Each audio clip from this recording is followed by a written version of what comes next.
Shalom and good evening, my brothers and sisters. I first want to apologize for I know you have not heard from me in a while. Have some things going on, but these were good things. These things are a part of the ministry as well a part of the Job journey that the Father is having me to go on.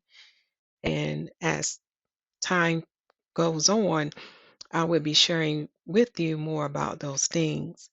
But now we're getting back on track. We're looking at Romans 11.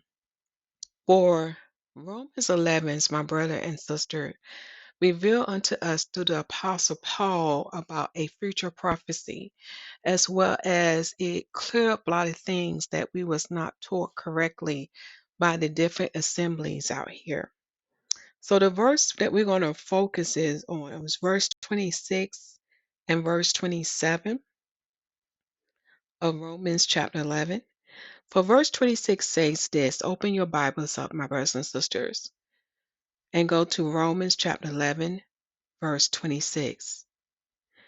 And so all Israel shall be saved, as it is written, there shall come out of Zion the deliverer, and shall turn away ungodliness from Jacob, Yahusha. For this is my covenant unto them, when I shall take away their sins. Okay? So we know these two verses is directly dealing with the house of Israel and the house of Judah, those two kingdoms. And we're focusing more on about this deliverer that is coming out of Zion. For in the other parts, it has been revealed in the other parts. If you have not watched part 1 to 3, I highly recommend that you see those parts. But even we have the prophets coming as a witness unto us through their testimonies and through their prophecies, such as it is written in the book of Joel, chapter 2. Go to the book of Joel, chapter 2.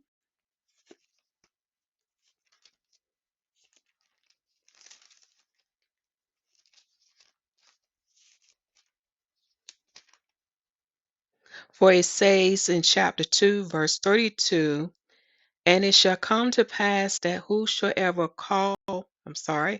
and it shall come to pass that whosoever shall call on the name of the Lord shall be delivered. For in Mount Zion and in Jerusalem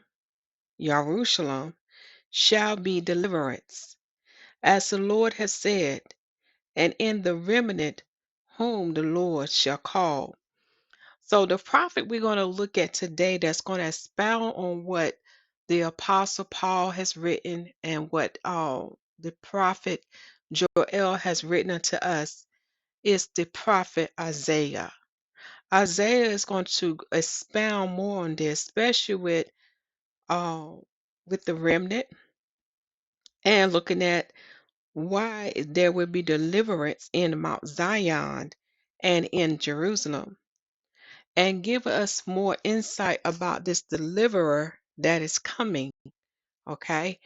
Because if you understand the Father holy days and holy feast days, and this is why he asks us to keep these days as a day of remembrance, because there are messages in them that will help us understand the biblical prophecies as well as what the deliverer would do, and also help us to understand what would take place upon us. And when you understand that, you're going to realize all of this still go back to the beginning. And this is why I stress with you, my brothers and sisters, that you have to understand the beginning, which is Genesis, to understand the present and what is yet to come. Okay, so what you see before you on the screen is what I just read in Joel chapter 2. For it's written on Google, like when you do a Google search of deliverer in Zion and in Jerusalem, this is what pops up. It comes from BibleHub.com, and it says The Bible states that whosoever shall call on the name of the Lord shall be delivered. The deliverance will be in Mount Zion and in Jerusalem. This is a promise from the Lord. The deliverance will be among the remnant called by the Lord. So as we're going through the book of Romans, even the apostle Paul is talking about this remnant.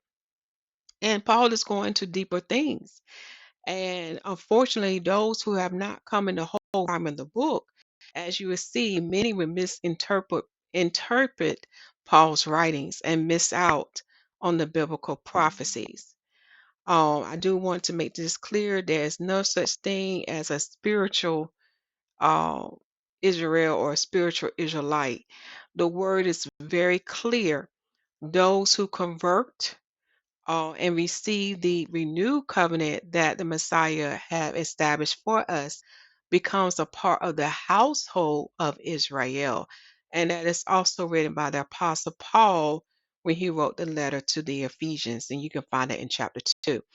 So, unfortunately, there has been a lot of things added by different assemblies or congregations. And if they had just stayed in the whole volume of the book, and like the Father has telling me now, if they had just sought out what his prophets wrote, they would not have these misunderstandings. They will understand what the Apostle Paul is writing unto us. And they will have greater understanding of these biblical prophecies, even in what is going on now. Okay, we see a lot of conflict going on in the world. We see war going on, and we see a lot of things going on. But if we have understanding of what the Messiah told us, what he's told us to what? Watch and pray. And there was a specific reason why he told us to do these two things. If we watch and pray and have the understanding that only comes by his spirit only, y'all. This comes by spirit only. Then we will understand why these things must be and why they must happen. As you know, our Father word do not come back void. They are fulfilled as his prophets has written. Okay. So let's get right into it. Now we're going to the prophet Isaiah writings, but first let me show you this. We get this out of the way. For the title of this word today, which is an extension or an addendum, as we're going through the letter that Paul wrote to the Romans. Okay, the title of this is part 4, and we're looking at Romans 11, verse 26 to 27, as well as the dream that the Father had me to speak to Baal or what's coming to him as well. Okay, forgive me, Prophet Isaiah, deliverance in Zion and in Jerusalem, the prophecy of the deliverer slash redeemer. Okay, the prophecy of the deliverer slash redeemer. Okay. And for those who are joining with us the first time, I want to take you back to the title, because all of these are subtitles, and all these subtitles represent what Paul was writing unto us. And it relates to confession and forgiveness playlist series. And in this series, you will learn that the healing will begin and the freedom will reign. But first, what must take place for these things to come forth, such as healing and freedom, you must confess and you must forgive. So there's a playlist series. And in this playlist series, the letter that Paul wrote to the Romans is in this playlist. And as we look at his writings, you will learn about the law of sin or death, the law of sin and death versus the law of faith and the law of the spirit of life. So as you see here, that we're not getting away from laws. And unfortunately, many assemblies, congregation has been misteaching us about the law. Okay. When you come in the whole volume of the book, you will see that the laws are not put away, but his spirit will give you greater understanding and teachings what has taken place, such as what has changed, what has not changed, and what will come to be. See, it's so much that the Father has to show us, but unfortunately, due to the false teachings, um, many have got other understandings. Okay, unfortunately, that has happened. Okay, but let us get this out the way, while I may be sharing some copyright material with you. Okay.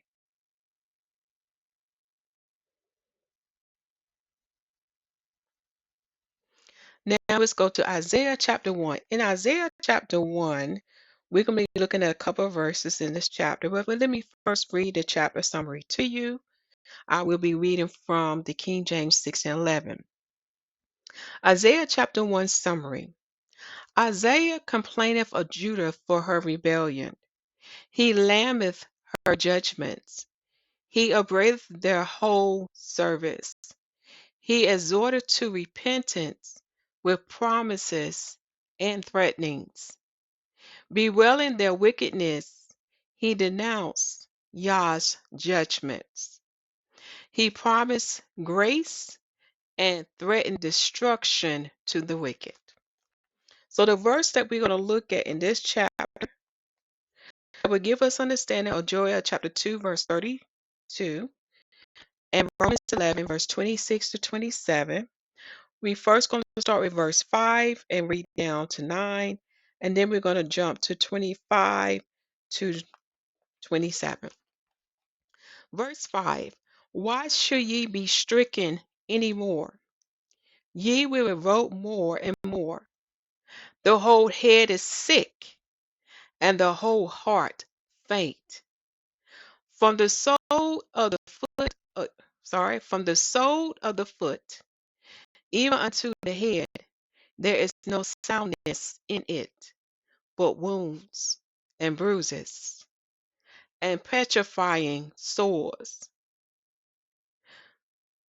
They have not been closed, neither bound up, neither mollified with ointment. Your country is desolated. Your cities are burnt with fire. Your land, strangers devour it in your presence, and it is desolate as overthrown by strangers. As I'm reading this, this is a time, when Isaiah uh, is also too speaking about the first desolation of Jerusalem by the Babylonians. Okay. And we also know that the second desolation of, Jerusalem is done by the Romans. So we had the prophet Isaiah talk about this for the Babylonians. And then when you look at the prophet Joel writings, you will see he is talking about the Romans. Okay. Everything go back to Genesis. There are biblical prophecies in Genesis, y'all, that have not come to their fullness yet, that will also relate or bear a witness to what these prophets are writing unto us. But as you're reading this, take your time to meditate on what these verses is saying about the condition or the state that the Israelites are in. Okay. Verse 8. And the daughter of Zion is left as a cottage in a vineyard, as a lodge in a garden of cucumbers, as a besieged city. Do y'all hear that? And the daughter of Zion. So we're now dealing with what? The house of Judah, southern kingdom. Father is often addressed him as what? Daughter of Zion is left as a cottage in a vineyard, as a lodge in a garden of cucumbers, as a besieged city. Okay. Verse 9.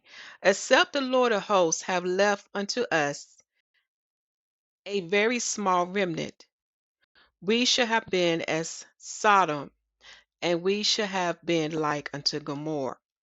So even during that time when the Babylonians came in to conquer them, and remember, King Nebuchadnezzar was under the what's the word? Under Yah. Yah gave him the authority to do so during that particular time. And what verse 9 is telling unto us, even then our father saved a remnant of them. He did not totally wipe them out like he did with Sodom and Gomorrah. Again, to understand this, what we got to go back to what? The beginning, Genesis. To understand about Sodom and Gomorrah, you got to go back and read that.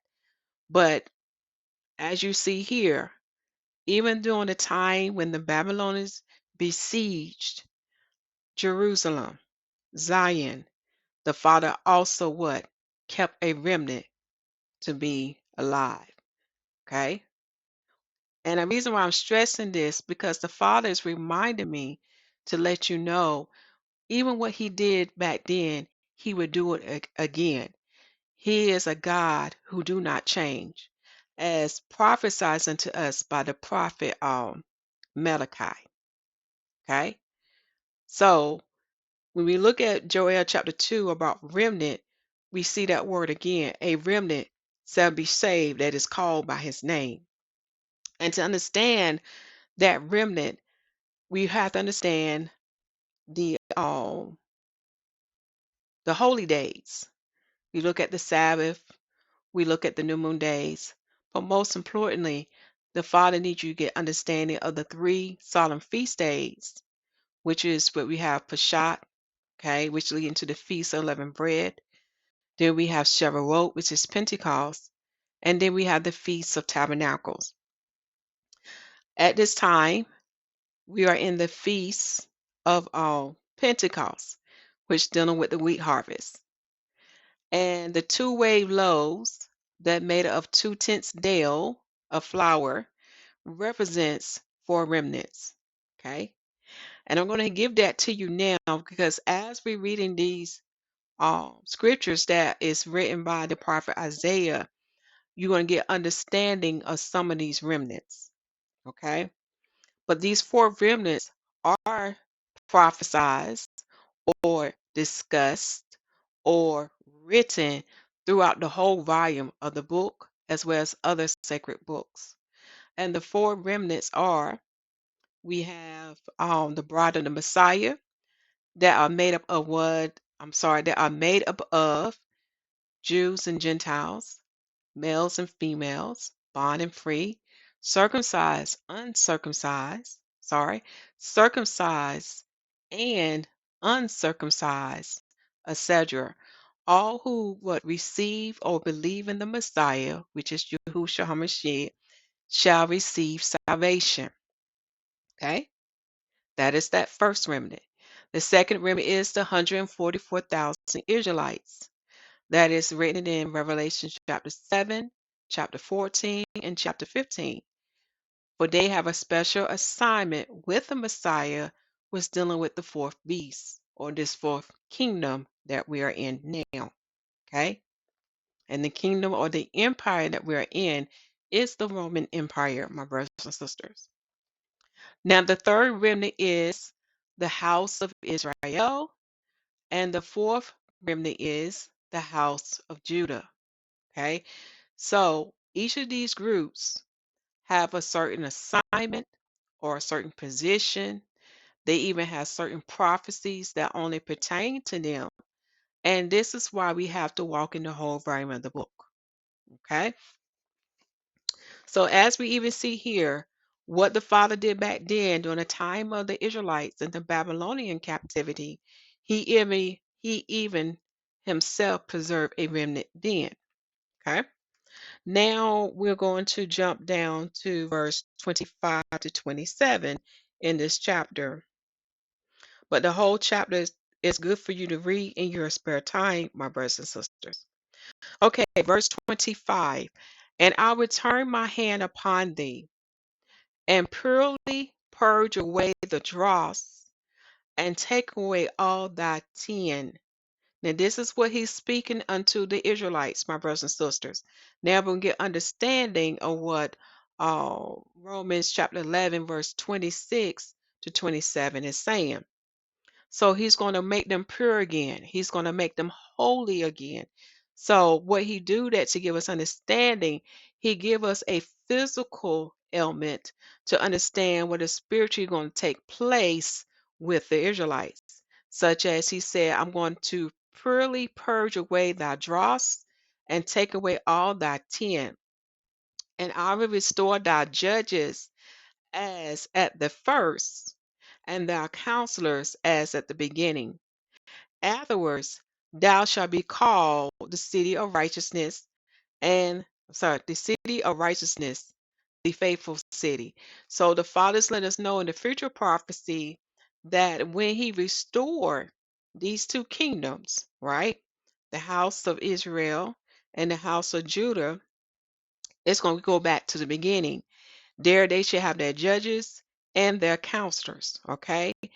And once that is established, that place, which is what? Jerusalem. Okay, remember what the Father said, there's going to be deliverance in Zion and in Jerusalem, where Zion is located all within Jerusalem. That's how I'm going to say it, within Jerusalem.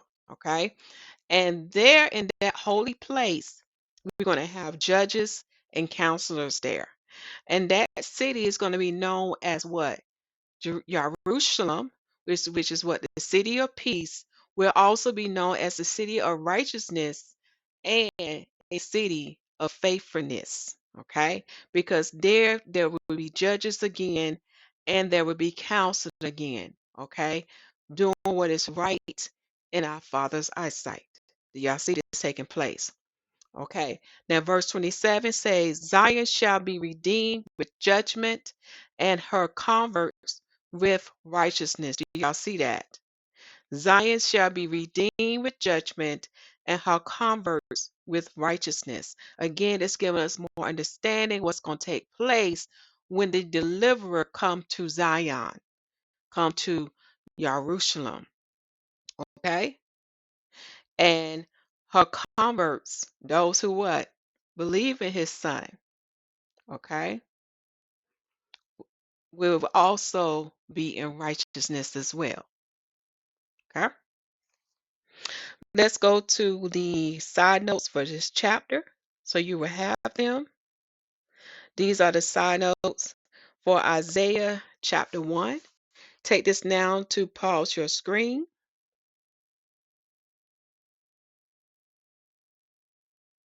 so you can get the side notes and precepts.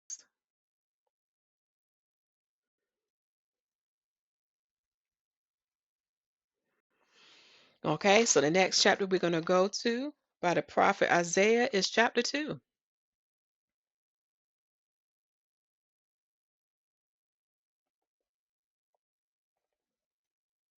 We're going to read verse 1 through 5 with a focus on verse 3.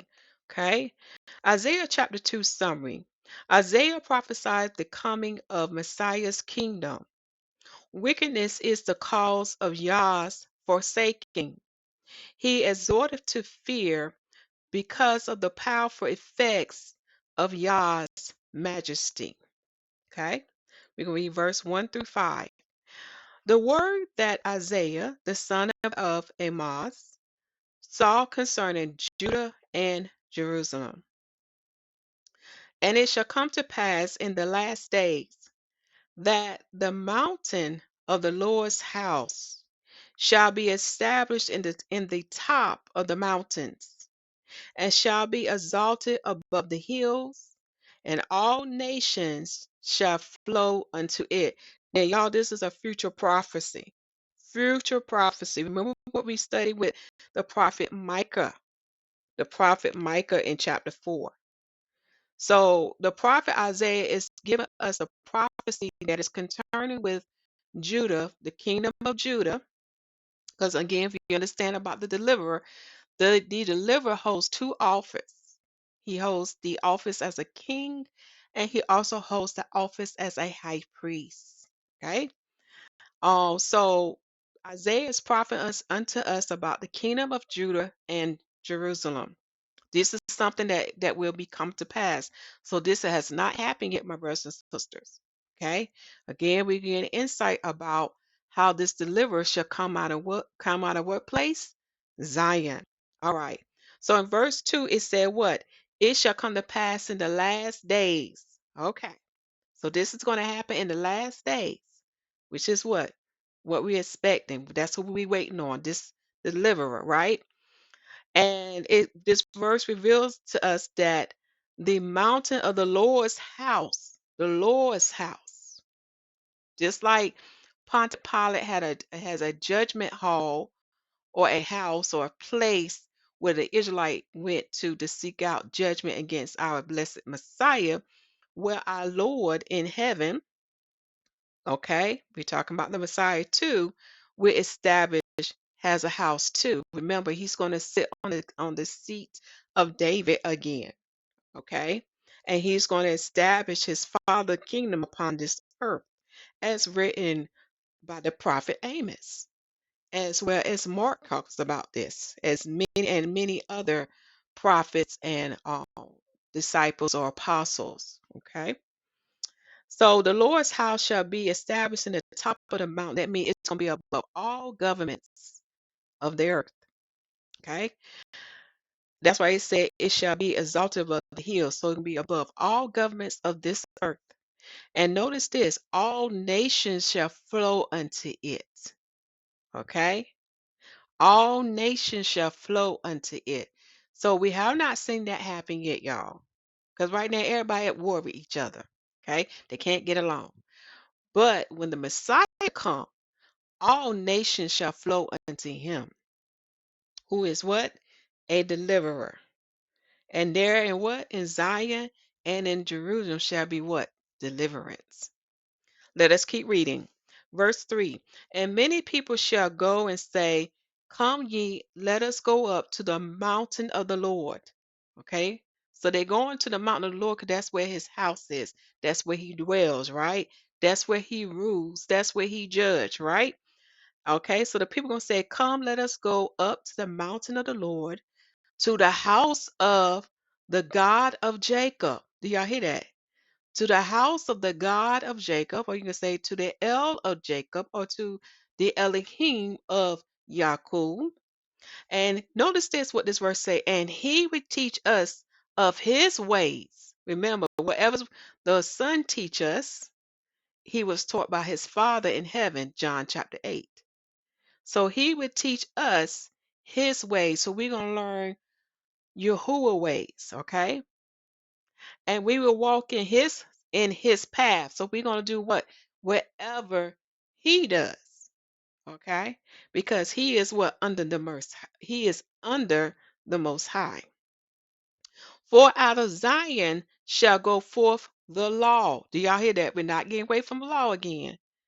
Again, if you walk in the whole volume of the book, you will understand this. For out of Zion shall go forth the law, that was established in the beginning. So laws will come out of Zion. Zion's going to govern the whole world now, but it's going to be governed in righteousness. And the word of the Lord from Jerusalem. So also what? The living word or the scriptures will also come out of Jerusalem and go forth unto the world. So there's not going to be no more confusion, no more disagreement. Whatever the King of Kings and the Lord of Lords say, that will be so. Okay? All right. This is why I tell people, it's no need to argue.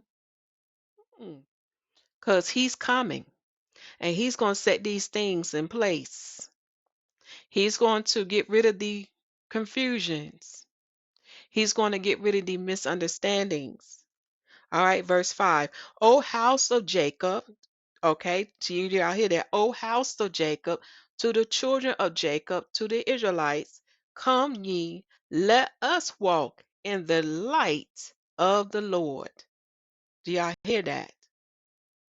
Israel, do you hear this? O house of Jacob, come ye, let us walk in the light of the Lord. Meaning that we do as he do. We follow the light. We don't follow darkness.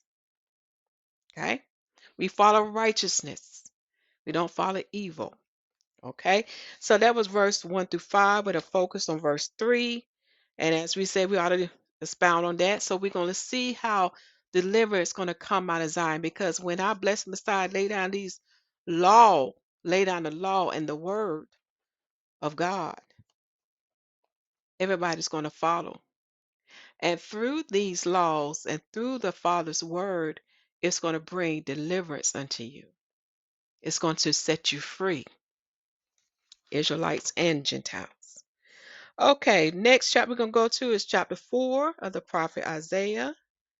Chapter 4.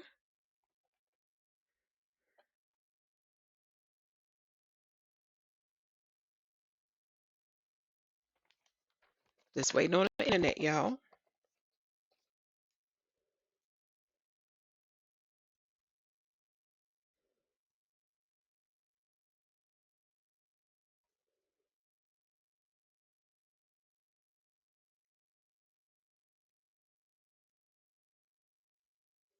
Okay, we're going to chapter 4. We're going to read the chapter summary first. And in this particular chapter, we're going to look at verses 2 through 6 with a focus on verse 2 and 3. Isaiah chapter 4, looking at we're going to read verse 2 through 6 with a focus on verse 2 and 3.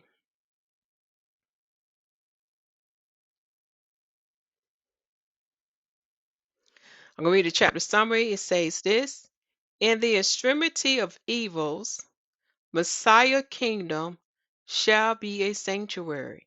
Do y'all hear that? In the extremity of evils, Messiah kingdom shall be a sanctuary. Okay. Verse 2. In that day shall the branch of the Lord be beautiful and glorious, and the fruit of the earth shall be excellent and comely for them that are escaped of Israel. Do y'all hear that? We still dealing with what? Israel. Again, I don't know why these assemblies want to put Israel away, but the Father will bring them back to being what? A kingdom, a nation. So it said, in that day shall the branch of the Lord be beautiful and glorious. It reminds me of what he written and prophesied about the Messiah in Isaiah 11. And I don't think I have that on my list, but you want to read Isaiah 11 as well. Okay? Isaiah 11. If you have time in this word, we will read it. If not, it'll be read on another blessed day. Okay? However, when we're dealing with a branch, we're dealing with the vine, and we know the root of the vine is Yahusha HaMashiach, the Messiah who is the Son of God. Okay? And through him can we bear what? Holy fruits. Again, taking us back to what we read in the book of Romans or the letter of Romans. Okay? So it says that the fruit of the earth shall be excellent and comely from them that are escaped of Israel. And it shall come to pass that he that is left in Zion, do y'all hear that? And it shall come to pass that he that is left in Zion and he that remaineth in Jerusalem shall be holy, even everyone that is written among the living in Jerusalem. Do you hear that? This is why we see deliverance in Zion and in Jerusalem.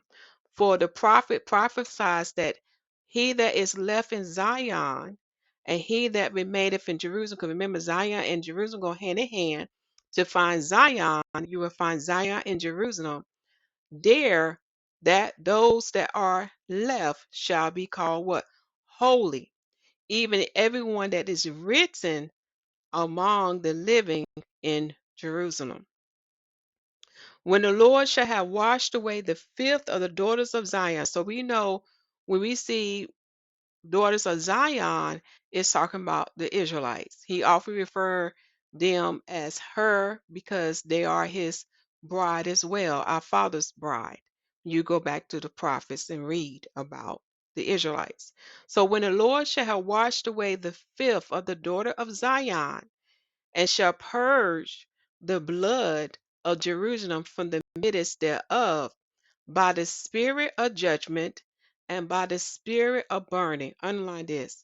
How will he wash away the filth of the daughters of Zion? He's talking about the Israelites. How he gonna wash away their filth, and how he's gonna purge their blood?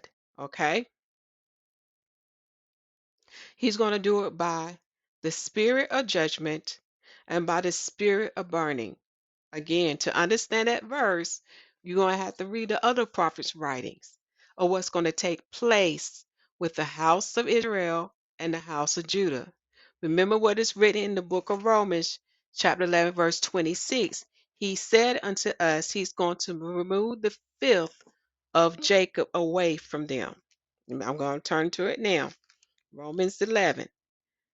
Paul wrote unto us and told us that Israel shall be saved, for there shall come out of Zion the deliverer, and through that deliverer shall turn away ungodliness from Jacob.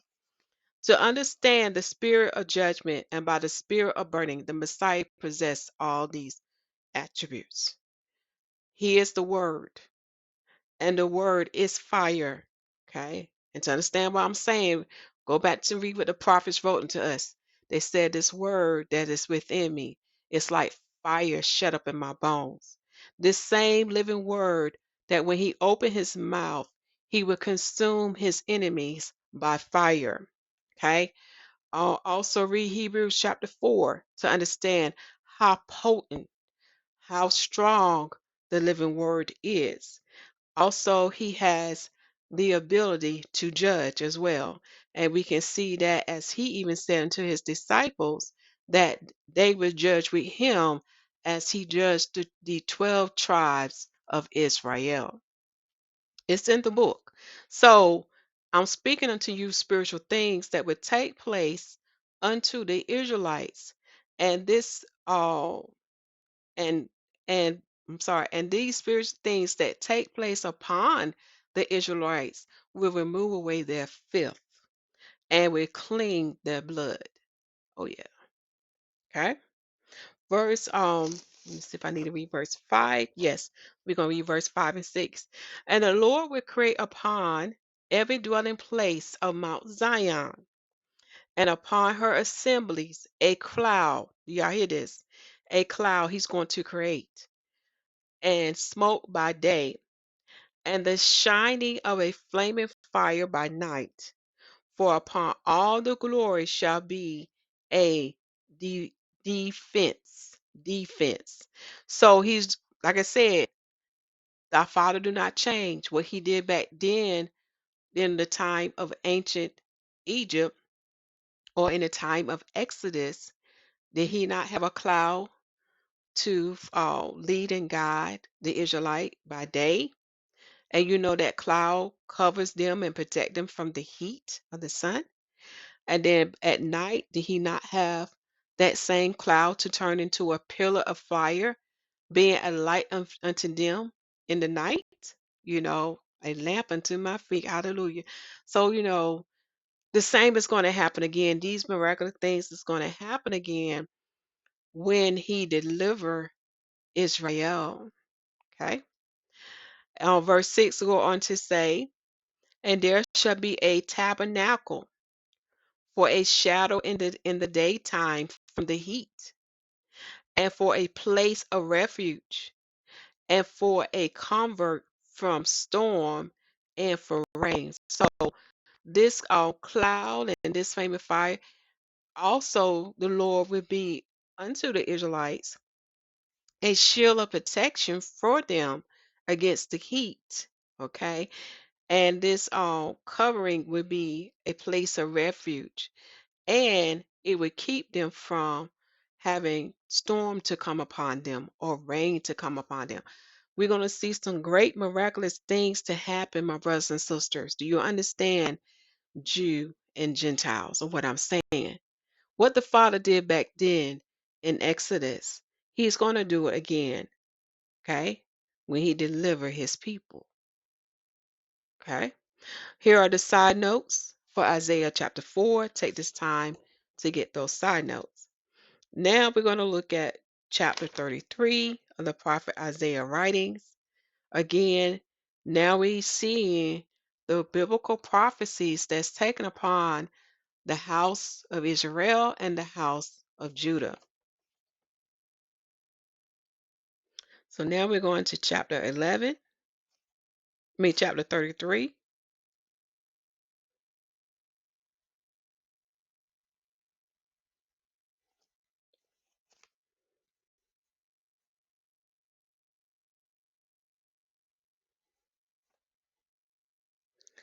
And we're going to read verses 5, 14, and 20 to 24. Isaiah chapter 3 summary, it says, Yahuwah's judgments against the enemies of the congregation of Israel. When you see church, it's talking about the congregation of Israel. To understand who makes up the congregation of Israel, you have to go back to Torah. It is Israelites and Gentiles who partake with the circumcision of the flesh. Okay? But in the renewed marriage, we partake in the circumcision of the heart. That's what takes place of the circumcision of the flesh in the renewed marriage that the Messiah established for us. Okay? Yahuwah's judgment against the enemies of the church or against the congregation of Israel. So whoever is an enemy against us, the Father is going to judge them. Do you hear, O Israelites and Gentiles? The privileges of the godly. So this is a whole good chapter to read, but we're going to look at verse 5, 14, and 20 through 24. Verse 5 says, The Lord is exalted, for he dwelleth on high. He hath filled Zion with judgment and righteousness. So this is another verse to confirm unto us how there will be deliverance in Zion, okay, and in Jerusalem as well, because our blessed Messiah is going to give judgment, okay? He's going to rule out of there and he's going to give judgment, all right? Because we read from the other verses how the law would come out of Zion in Jerusalem and how the word of God would come out of it. And all nations shall flow unto it. All right? So that's another verse to confirm it. Then we're going to look at verse 14. This is a whole good chapter to read, my brothers and sisters. But at the same time, we're going to go to the highlights. The sinners in Zion are afraid. Do y'all hear that? The sinners in Zion are afraid. Fearfulness have surprised the hypocrites. Do y'all hear that? Fearfulness have surprised the hypocrites. Who among us shall dwell with the devouring fire? Who among us shall dwell with the everlasting burnings? So, if you understand what we read in Isaiah 4 about the spirit of burning, then you will understand this verse. No one that is unrighteous can stand before him. Okay. All right, that was verse 14. Then we're going to go down to verse 20 to 24. It says here, Look upon Zion, the city of our sovereignties. Thy eyes shall see Jerusalem, Jerusalem, a quiet habitation, a tabernacle that shall not be taken down. So this is a future prophecy because right now the Jerusalem and Zion is in ruins as prophesied by the Messiah. But tabernacle means what? House, a dwelling place, a tent, right? So a tabernacle, so this tabernacle that the deliverer dwell in Zion and in Jerusalem, it shall not be taken down. Not one of the stakes thereof shall ever be removed, neither shall any of the cords thereof be broken. Do y'all hear this? This is a future prophecy. Verse 21. But there the glorious Lord will be unto us a place of broad rivers and streams, wherein shall go no galley with oars, neither shall gallant ship pass thereby. So no ships are able to enter, y'all. Okay. Verse 22. For the Lord is our judge. Do y'all hear that? So this where you begin to see law, righteousness, and judgment, okay, taking place. So the Messiah is what? Our judge. The Lord is what? Our lawgiver. Again, laws, we're not going to do away with laws, y'all. Okay? He's going to enforce his Father law upon the earth. The Lord is our lawgiver. The Lord is our king, and he will save us. Do y'all hear that, Israelites and Gentiles?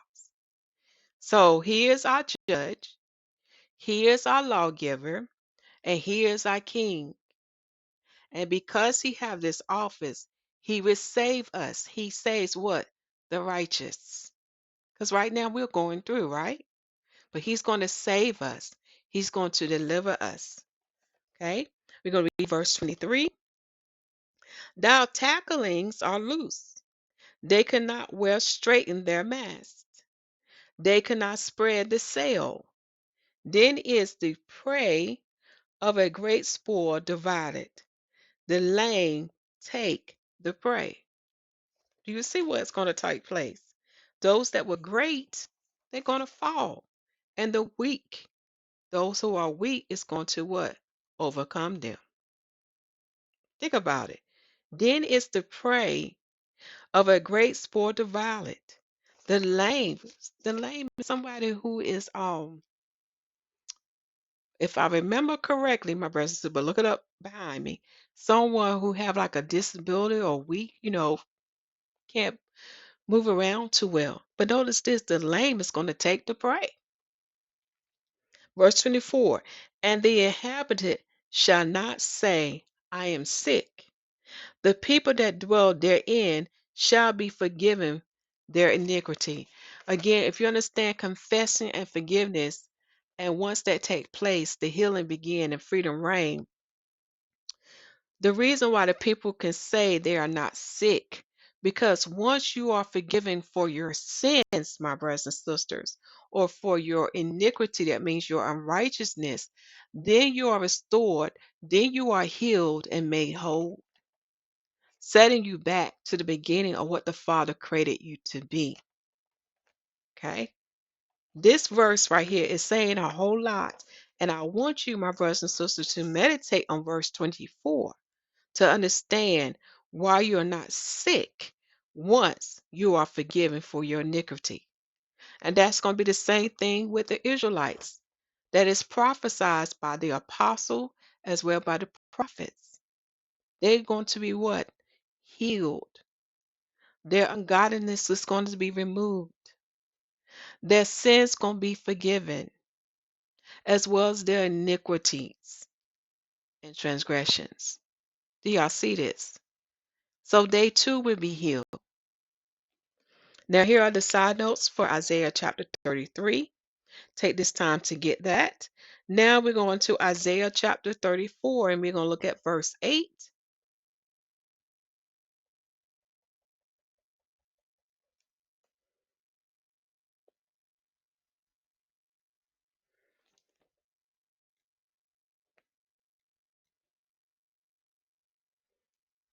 Isaiah chapter 34, the chapter summary. The judgment wherewith YAHUWAH revenges his bride, or revenges his congregation of Israel. The desolation of her enemies, the certainty of the prophecy. Okay, so we read verse 8.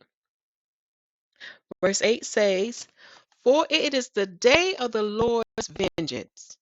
Remember, our Father in heaven has a day set aside to for his vengeance. And even in this same day, he will avenge for us, those who are the righteous. He's going to come against the wicked, who is our enemies, okay? For it is the day of the Lord's vengeance and the year of recompense for the controversy of Zion. Again, is what this verse is pointing out to me It's leading us back to Zion. Everyone got that eye on Zion. And even the people who came out of Zion, who were the Israelites. But the Father's going to take care of that. For the word has, for Isaiah prophesies unto us, the day of the Lord vengeance is coming, and the year of recompense for the controversy of Zion is coming. Okay? And in my note, I said, see verse 10.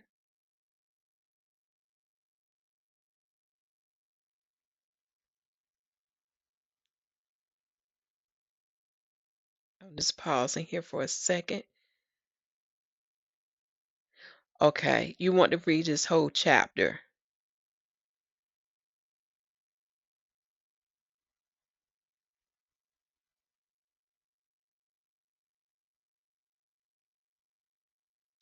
Oh, okay, okay. So for verse 8, I need to go to the next chapter, I think. Chapter 35. That's the next chapter we need to go to.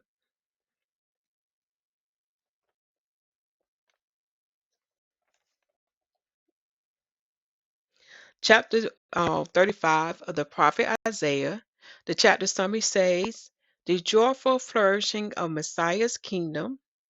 The weak are encouraged by the virtues and privileges of the gospel. Okay.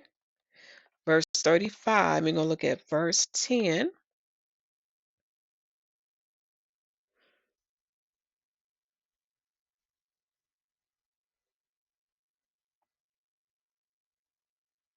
And it says, and the ransom of the Lord shall return and come to Zion with songs, and the everlasting joy upon their heads. They shall take joy and gladness, and sorrow and sighing shall flee away, and sighing shall flee away. So the ransom of the Lord, and he's talking again about his people, he's going to bring them back to Zion. He's going to bring the Israelites back home again. Okay? And when they return, they will be filled with everlasting joy, because when he bring them back this time, never will they be dispersed or sent into captivity again. Okay? And that goes with Isaiah chapter 34, verse 8. In the day of the vengeance of the Lord, and his recompense for the controversy over Zion. Okay? So, Father, in other words, he's going to tell you what he's telling us. He's going to sort out this problem that we're having with the Holy Land now. Because he himself is going to bring his people home. Okay? And there will be no more, oh, and his people will have peace. Okay? Because he's going to what? Protect them and defend them. Now we're going to chapter 46 of Isaiah.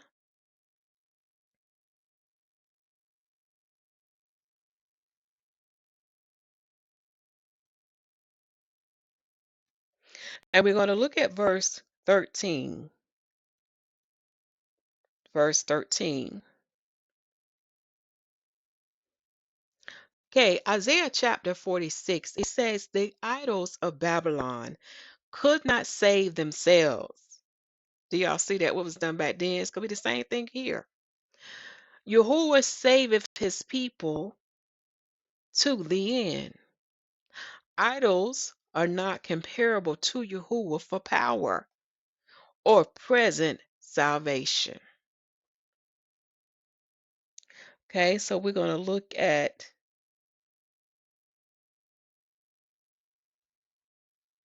verse 13.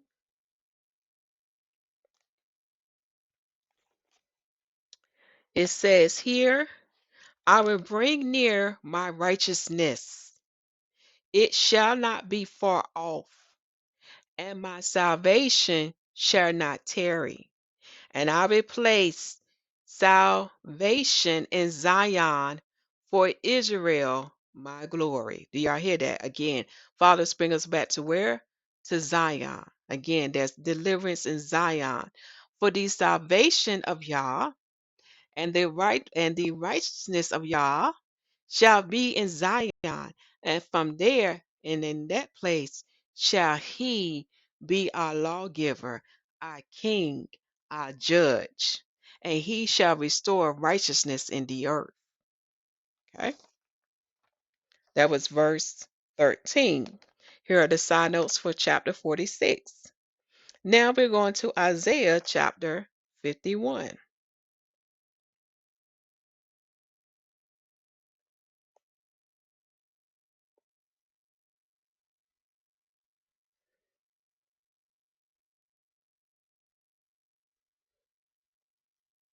Isaiah chapter 51. We're going to look at verse 3, 11, 16, and we're going to read verses 13 through 16. Okay? But the verses that we're going to focus on 3, 11, and 16. Okay. Chapter summary. Isaiah 51. It says this, an exhortation after the pattern of Abraham to trust in Messiah by reason of his comfortable promises, of his righteous salvation, and man's mortality. Messiah by his sanctified arm defendeth his from the fear of man. He bewared the affliction of Jerusalem and promised deliverance. Did we hear that word again? Deliverance. To be delivered, to be given what? When he delivered you, he set you free. So you're no longer vexed and oppressed. So you are what set free to worship him. And then you will have what peace, joy, and happiness. I mean, as we meditate on this, if you go back and you read Exodus, you will see that in the book of Exodus. And once you see that, then you understand what's going to take place unto you, O bride of Messiah, and to the 144, and to the house of Judah, and to the house of Israel. Okay? So we're going to start at verse 3. For the Lord shall comfort what? Zion. Here we go with that word again, right? Zion, right? He shall comfort Zion. He will comfort her. He will comfort all her waste places, and he will make her wilderness like Eden, and her desert like the garden of the Lord. Joy and gladness shall be found therein, thanksgiving and the voice of melody. So when our blessed Messiah return, Yahusha HaMashiach, the places that are like waste places, like a desert, like barren, dry, no growth. When he returned, these places will no longer be waste places. They would be like the Garden of Eden, or be like Eden again. They will flourish. They will no longer be dry. They will not be a desert, okay? It will be flourishing. And when it flourishes, it's taking you back to the land of milk and honey. The people never starved, for the land was very productive, right? So when that happened, the people shall rejoice and be glad. And you will find the people giving thanksgiving, to understand, yes, we do have a Thanksgiving offering, my brothers and sisters. This is why we don't partake in the heathen Thanksgiving, because our Father has given his Thanksgiving festival unto us. And you can find it in the feast days. Oh, yeah. And the other sacrifices that the Israelites partake in. There's a playlist on the channel that will give you understanding of that as well. We have our own day for Thanksgiving too. Okay. And because the land is like the land of milk and honey, it means the people are not lacking anything. They're not hungry, and the land is no longer a desert. It's a flourishing garden. Okay. You will hear voice of melody songs being sing praises. Okay. Now we go to verse 11. Now we see how this deliverance is coming, right? Being set free, not lacking, not ever wanting, all your needs met, satisfied, protected, covered. Y'all, do y'all hear this? Verse 11. Therefore, the redeemed of the Lord shall return. Do y'all hear that? The redeemed of the Lord shall return and come with singing unto what? Unto Zion. And everlasting joy shall be upon their head. They shall attain gladness and joy, and sorrow and mourning shall flee away. Now, when you understand the biblical prophecies that pertain to the two-way loaves that's made of the two tenths deal, then you will understand this verse about the redeemed of the Lord, of them returning. I don't want to give it yet, not in this word, not in this video, but y'all, those four remnants of the wheat harvest, mm, if you can see what I see and hear what I hear, you will rejoice too. And you will understand what this verse means. Everlasting joy shall be upon their head. They shall attain gladness and joy, and sorrow and mourning shall flee away. No more cries, no more pain, no more death. Anyway, but let me keep going. We're at verse 11. Now we're going to look at verse 16. So I'm supposed to start with verse 13 and read down to 16. And forgettest the Lord thy Maker, that has stretched forth the heavens, and laid the foundation of the earth, and has feared continually every day, because of the fury of the oppressor, as if he were ready to destroy? And where is the fury of the oppressor? In other words, the Father is telling us we should fear him, and we should not forget him, because he is the power. He is the destroyer. The oppressor cannot do nothing. Verse 14, the captive exile hasten, that he may be loose, and that he should not die in the pit, nor that his bread should fail. Do y'all hear that? This is the ones who are enslaved right here. It said the captive exile hasten, that he may be loose, what? Set free. And he should not die in the pit. Just like in Torah it say, will you not rescue your ox or sheep out of the pit? Okay? Out of what? The place of darkness, the house of bondage, okay, Egypt. Nor shall his bread should fail. That means never hungry, always fed well. This is reminding me about Exodus with the Israelites, as well as remind me about the saints too, who was in Sheol, hell. Y'all, this go deep. But anyway, so those who are in captivity, what? Hasten that they may be free, and that they should not die in the pit, nor should their bread fail. They don't want to die in captivity. They want to be set free, nor do they want to hunger. Okay. Verse 15, but I am the Lord thy God, that divideth the sea, who weighs war. The Lord of hosts is his name, y'all. We can see that in the book of Exodus, and it's coming again as what the prophet or high priest Ezra prophesies to us dealing with the northern kingdom. Mhm. It's coming again.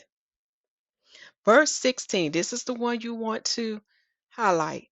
And I put my words in thy mouth. Do y'all hear that?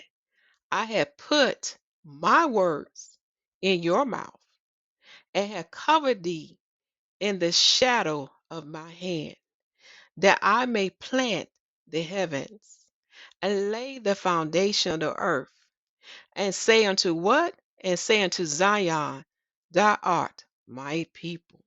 Do you hear that, O house of Israel and house of Judah? He's going to put his words in your mouth, and he's going to cover you with his hand. Mm, mm, ooh. And he's going to plant the heavens and lay the foundation of earth, and say unto Zion, thou art my people. Something to give praises about, O children of Israel. Now we're going to Isaiah chapter 52. Like I said, this confirmation upon confirmation of the deliverer coming out of Zion. It is a future prophecy. And as you see, the Father is going to send him not only to redeem his bride and the 144, but the Father is going to send him to redeem his people, to redeem Zion, the children of Israel. Okay, Isaiah chapter 52, the chapter summary is Messiah persuadeth the congregation of Israel to believe his free redemption. Y'all hear that? The Messiah persuadeth the congregation of Israel to believe his free redemption. Redemption is free. He don't charge you the way Satan charge you. Okay? To receive the ministers thereof, to joy in the power thereof, and to free themselves from what? Bondage. Messiah kingdom shall be exalted again. What's that thing about his house be above the hills or the mountains? So we're going to read verse 1 through 6. Actually, we're going to read verse 1 through 8. 1 through 8. It said, Awake, awake, put on thy strength, O Zion. Put on thy beautiful garments, O Jerusalem, the holy city. For henceforth there shall no more come into thee the uncircumcised and the unclean. Do you hear that, O children of Israel? No more shall the uncircumcised and the unclean shall come into Zion and Jerusalem. Now I know that is already confusing some of my brothers and sisters who are in the renewed covenant that the Messiah has set for us. Again, you have to understand the biblical prophecies that pertain that is yet to come in the future. Right now, your circumcision of the heart take place or fulfill the circumcision of the flesh for right now. But what is to come in the eternal kingdom, no uncircumcised nor unclean shall come into the holy city. And the prophets will give you understanding of that. We are talking about the future. We're talking about the eternal kingdom, the law that shall go forth and take place. But right now, we are fulfilling the law through spiritual things until that which is to be to come. Let me say this again so there's no confusion. In the renewed covenant, we are fulfilling the law through spiritual things. This is what's making us perfect in the eyesight of our Father. But once his eternal kingdom is set forth in the earth as well in the heavens, this law will go forth and take place. This is why it is so important for you, my brothers and sisters, whether you are an Israelite or a Gentile, that you read the whole volume of the book and that you understand the prophet's writings. Then you understand this verse that I just read unto you. Okay?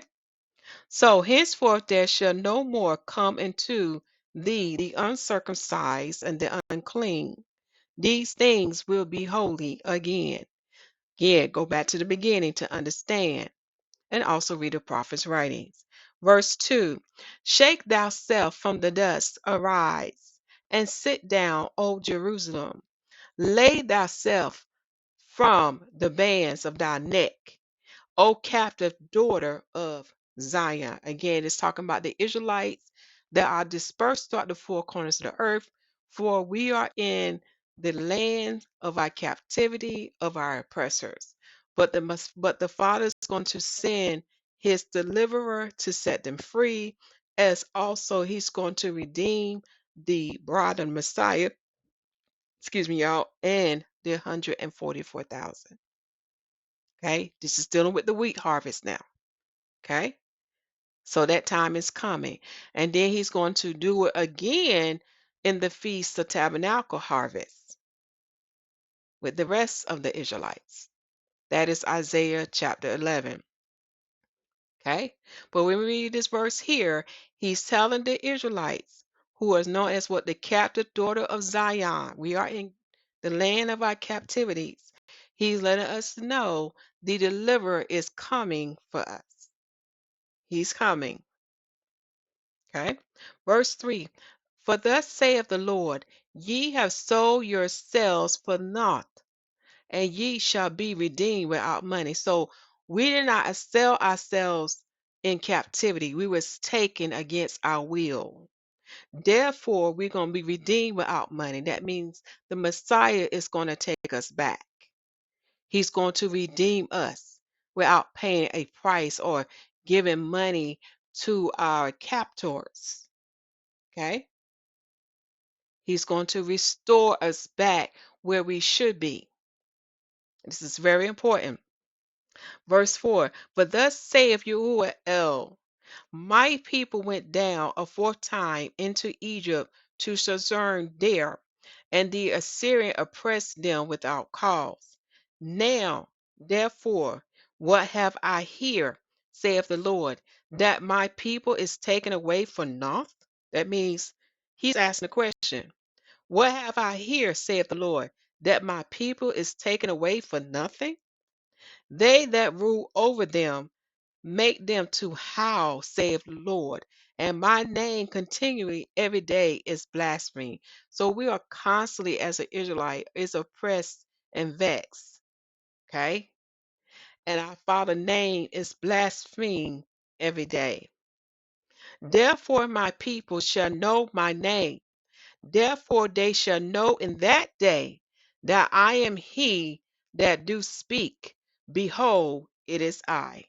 So I will pause there in this. Now keep on reading, but this is very important. This is a future prophecy. So Israel, in the day that is come, Israel again will know who is their owner.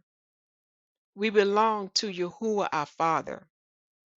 Okay, so he's going to let us know who he is when he sent his son to deliver us. And our Father's going to get his honor and respect again. Verse 7.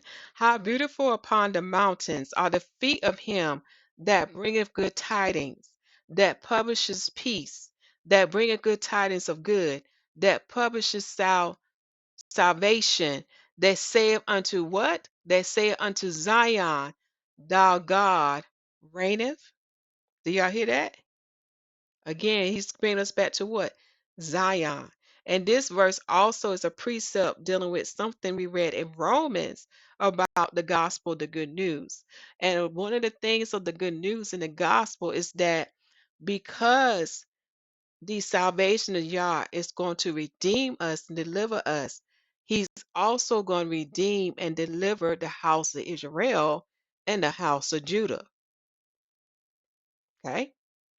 Now we're getting more deeper why there will be deliverance in Zion and in Jerusalem, because this is where our blessed deliverer will be. And he's going to set the government of God there, the government of Yahuwah there. And out of Zion shall come forth what? Righteousness. And that place will be known as the city of faithfulness, because we believe in Yahuwah and in his son. Okay? Y'all see how all of this connected. Let us continue to read. Thou watchmen shall lift up the voice, with the voice together shall they sing, for they shall see eye to eye when the Lord shall bring again Zion. So this is a future prophecy. This is letting us know that the establishment of Zion again as a city, as a holy place, will be done by the hand of the deliverer. Okay? We will not be done by man's hand, but by the Son of God. And we will witness these things with our eyes to see that taking place. So this is to let you know this is a future prophecy. A future prophecy. Now we're going to Isaiah chapter 60, verse 14. We're almost getting there, y'all. This is, we only got one more chapter after that. But this is something I want you to meditate on. I want you to chew on, okay? Because now it's giving you understanding why we're seeing these wars taking place, such as the war with Israel, such as Israel war and Ukraine's war, and so forth, whatever comes forth. Okay? Remember, all things work out to the good of Yah, to the good of Yahuwah. Okay? May not understand it, but in Yah time, He will give us understanding of these things. So I want you to turn to Isaiah chapter 60, and we're going to look at verse 14, but we're going to start the chapter summary first. It said, "The glory of the congregation of Israel, in the abundance access of the Gentiles, and the great blessing after a short affliction." Now, each chapter that we have read, my brothers and sisters, I'm telling you to go back and read a whole chapter. Okay? But we're going to look at verse 14. For verse 14 says this: "The sons also of them that afflict thee." So the sons that afflict the children of Israel shall come bending unto thee, and all they that despise the children of Israel shall bow themselves down at the soles of thy feet, and they shall call thee the city of the Lord, the Zion of the Holy One of Israel. So, as you know, that we read in the prior verses, the Israelites are often referred to as what? Daughter of Zion, or sometimes it's called Zion because that was where they came from. Okay. And we are going to look at the precept for verse 14. And the precept of that is Revelation chapter 3, verse 9. Again, this is a future prophecy, my brothers and sisters. And as we see, this is going to take place when the deliverer comes back and set things in their proper order. And the deliverer I'm talking about is Yahusha HaMashiach. He is the Son of God. He is the Messiah. He's the door. He's the light. He's the eye. Okay. He is the fountain of the living waters. Okay. And through him, he is going to set all these things in place. And this verse that we just read is going to come in his time when he's ruling. Okay. And those who had afflicted the children of Israel will apologize. Okay. So the precept for verse 14 is Revelation chapter 3, verse 9. Also, when you read the whole chapter, here are the side notes as well as precepts for those verses in Isaiah chapter 60. Now we're going to the last chapter, which is Isaiah chapter 66. And that is a very important chapter because when we read Romans 11, verse 26 to 27, another thing that should come to your mind is that right now we have two separate kingdoms, the house of Israel and the house of Judah, right? And they are dispersed throughout the four corners of the earth. We also note that through Paul's writings, as well as the other scriptures that is before Paul's writings, they said that the children of Israel is like the sand of the sea and the stars of heaven. That means they are in great multitude. They are in great numbers, right? Okay. But only a remnant of them will be spared. Okay. But what should come to your mind is these two kingdoms that are dispersed throughout the four corners of the earth are separated. They are not together. And they will only come together when the Messiah redeems them from the hand of their oppressors, from the land of their captivities. Okay, this is a future prophecy that I'm speaking unto you, my brothers and sisters. So, by knowing this, as we read Isaiah 66, it's going to talk of a birth of a nation coming forth. And it's not going to happen in years, this is going to happen in a day. Mhm. No longer shall they be dispersed. They shall be as one nation, as one kingdom, with the King of Kings and the Lord of Lords ruling over them. So Isaiah chapter 66, it says, the glorious God will be served in humble sincerity. He comforted the humble with the marvelous generation and with the gracious benefits of the congregation of Israel. Yahuwah's severe judgments against the wicked. The Gentiles shall have an holy church. Do y'all hear that? The Gentiles shall have an holy church and see the damnation of the wicked. So Isaiah 66, we're going to look at verse 7 and 8, but we're going to read verse 5 to 24. Hear the word of the Lord, ye that tremble at his word. Your brethren that hate you, that cast you out for my name's sake, said, let the Lord be glorified. But he shall appear to your joy, and they shall be ashamed. Do you hear that? What's happening? They're going to be ashamed. A voice, a noise from the city, a voice from the temple, a voice of the Lord, that rendeth recompense to his enemies. Before she travailed, she brought forth. Before her pain came, she would deliver of a man child.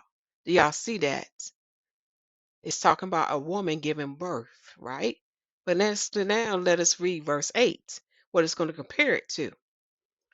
Who have heard such a thing?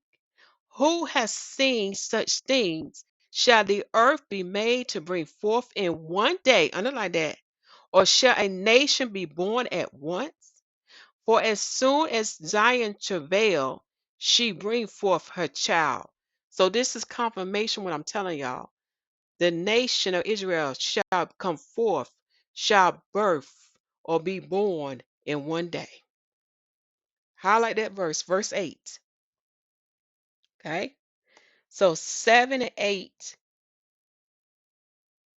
Oh, 7 and 8 is your highlight here. Highlight that verse. That confirmed what I was sharing with you earlier. Verse 9, shall I bring to thee birth, and not cause to bring forth, saith the Lord? Shall I cause to bring forth, and shut the womb, saith thy God? Rejoice ye with Jerusalem. Y'all hear that? It's saying he telling us, rejoice ye with Jerusalem, and be glad with her. All ye that love her, rejoice for joy with her. All ye that mourn for her, that ye may suck and be satisfied with the breast of her constellation, that ye may milk out and be delighted with the abundance of her joy. So the Father's telling us, those who do not despise the children of Israel and that are happy that the day has come forth for them to be what? As a nation again, as one kingdom again. He said, what? Rejoice. Okay. Verse 12. But thus saith Yahuwah, behold, I will extend peace to her like a river. So peace is going to be upon her. Do you hear that? Okay. Oh, and the glory of the Gentiles like a flowing stream, then shall ye suck. Ye shall be borne upon her sides, and be dandled upon her knees, as one whom his mother comforted, so will I comfort you, and ye shall be comforted in Jerusalem.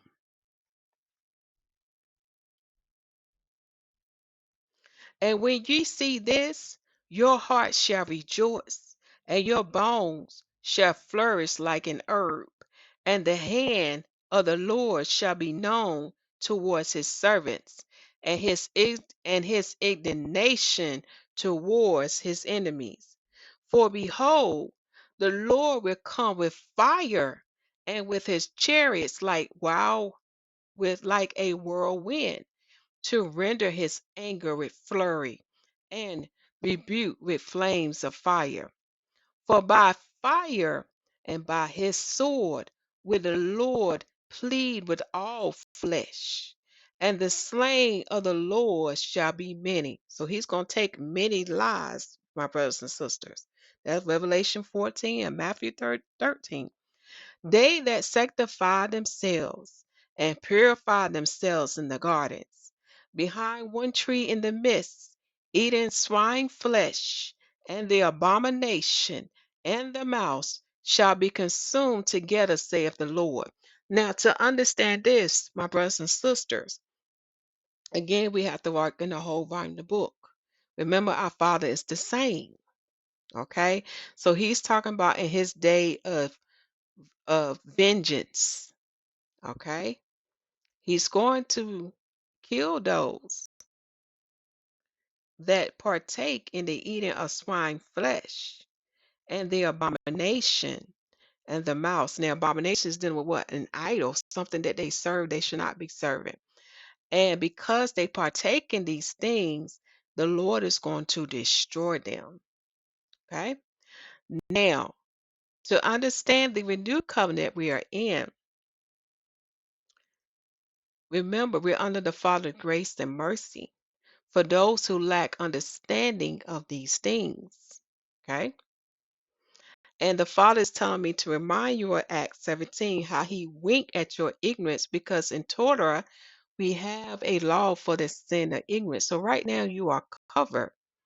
But in the day of vengeance of those who are not covered or sealed by the blood of the Lamb, he's going to destroy them. Because notice this, swine flesh, eating swine flesh, the abomination, something that he hates, that gets to him, that he despises.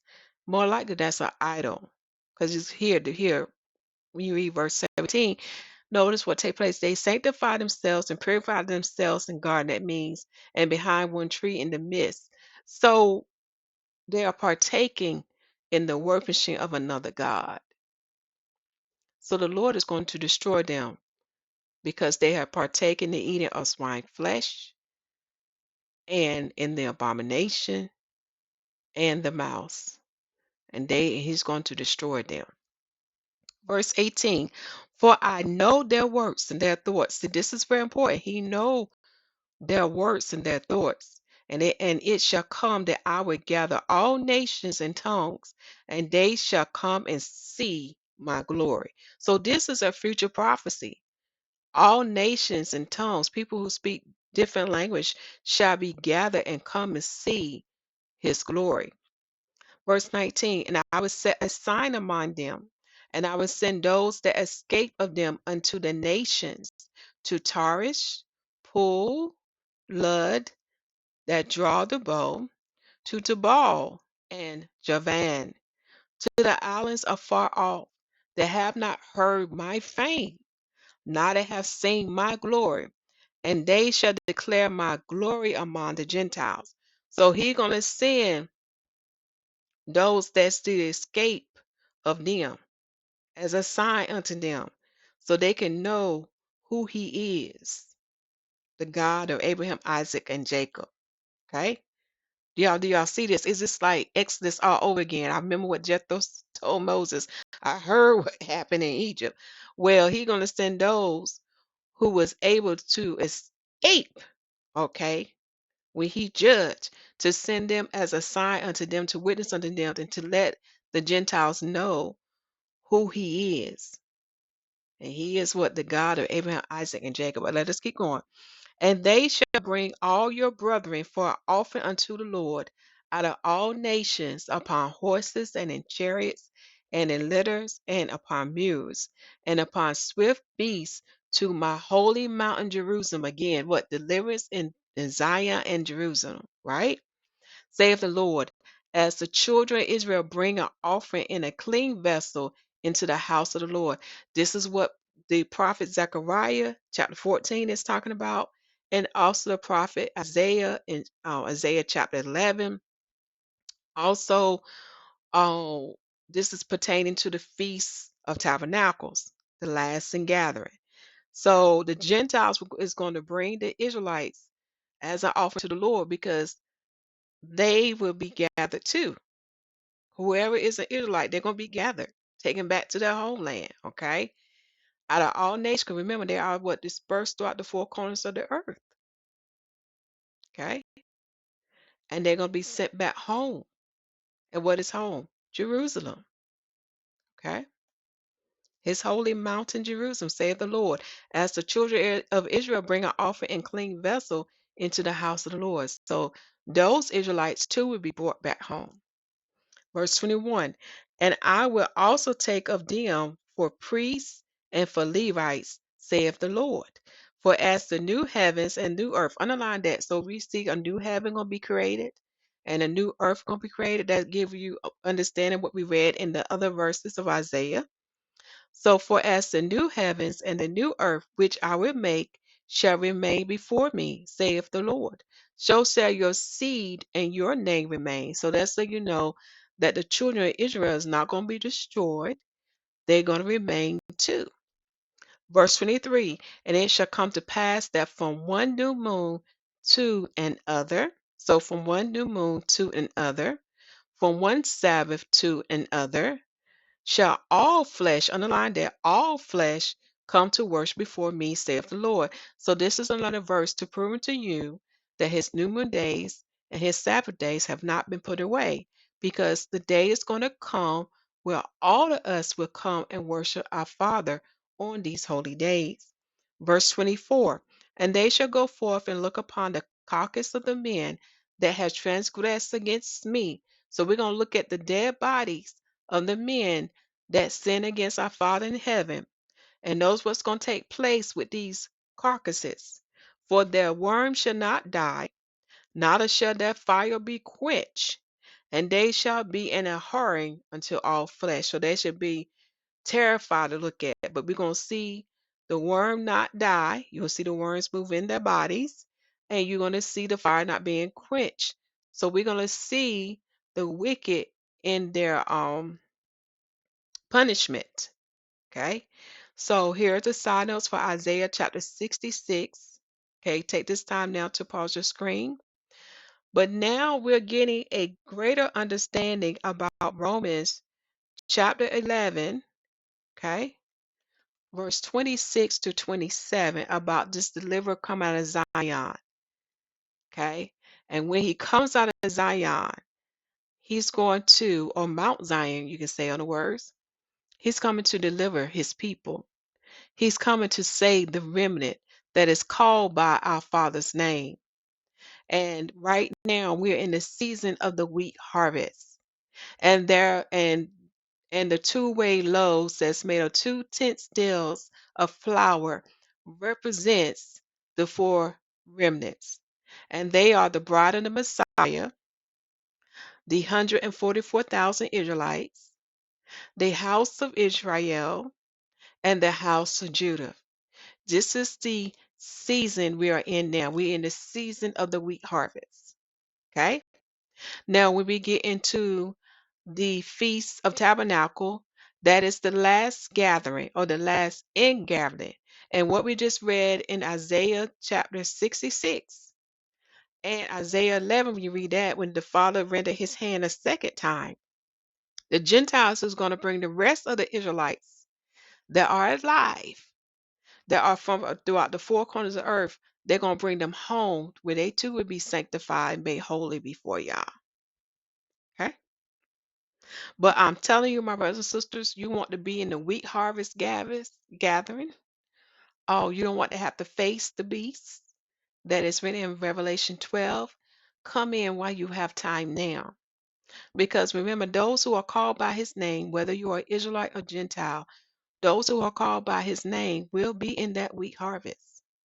But if you're not called by his name, pray to Yah. Because I ain't gonna lie, it's gonna be a terrible time. But if you are in that time, pray to Yah. Pray to him that you will be in that last gathering and that you will make it right with him.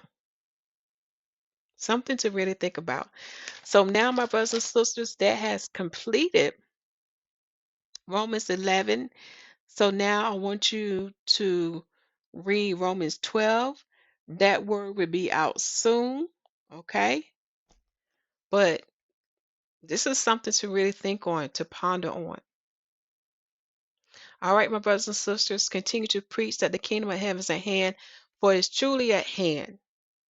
And make sure the people receive salvation as written in Romans chapter 10, and follow the Lamb example on the water baptism and the Holy Spirit baptism. And if you have no one to baptize you, you can baptize yourself, for this is where your faith go in hand with your works. For the water in the earth is a second witness, and the heavens and the earth is our Father witness too. And they can testify on your behalf, or you enter into the renewed marriage or the renewed covenant that our blessed Messiah established for us. And the same is with the Holy Spirit baptism, meaning that he made that easy too.